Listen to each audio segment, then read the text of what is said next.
ସବୁ ପରିବାର ଲୋକ ଚାହିଁ ରହିଛନ୍ତି ଏଇ କଣ କହୁଛୁ ସତରେ ଶୀଘ୍ର ବାହାରି ଆସିବୁ। ହଉ ଠିକ ଅଛି ବାପା, ତୁ ଶୀଘ୍ର ଚାଲିଆ। ତତେ ପରା ଆଉ ପରିବାର ଲୋକ ଚାହିଁ ରହିଛନ୍ତି। କଣ କହିଲୁ? ସୁଇଟି ଆରେ ଏ ସୁଇଟି, ମୋ ଛୁଆ କହୁଛି ଶୀଘ୍ର ବାହାରି ଆସିବ।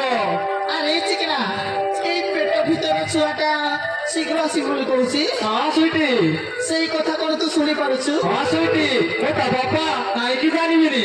ଓହୋ ଚିକିନା, ତୁ ତ ପୁରା ପାଗଳ ହେଇଯାଉଛୁ। ବହୁତ ପାଗଳ ଖୁସିରେ ହନି ମ। ଜାଣିଛୁ, ଆଗ 10 ଲକ୍ଷ ଟଙ୍କା ଦବୁ, ତାପରେ ଏଇ ଛୁଆଟାକୁ ନେବୁ। ଏ ସୁଇଟି, ତମେ କାହିଁ ଚିନ୍ତା କରୁଛ? ତମ 10 ଲକ୍ଷ ମୁଁ ଦେଇଦେବି, ତମେ ଚିନ୍ତା କରନି। ଆରେ ଚିକିନା,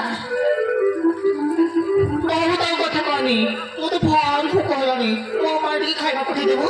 ଯା ବା, ତୋ ସ୍ତ୍ରୀକୁ କହିବୁ ମୋ ପାଇଁ ଟିକେ ଖାଇବା ଆଣିବ। ଓ ଠିକ ଅଛି ସୁଇଟି, ତମେ ଏଠି ବସି ଅପେକ୍ଷା କର। ମୁଁ ଯାଉଛି ରୂପାକୁ କହିବି ତୁମ ପାଇଁ ଖାଇବା ନେଇ ଆସିବ। ଶୀଘ୍ର ପଠେଇବ। ହଉ ଠିକ ଅଛି ବାବା, ତମେ ଚିନ୍ତା କରନି।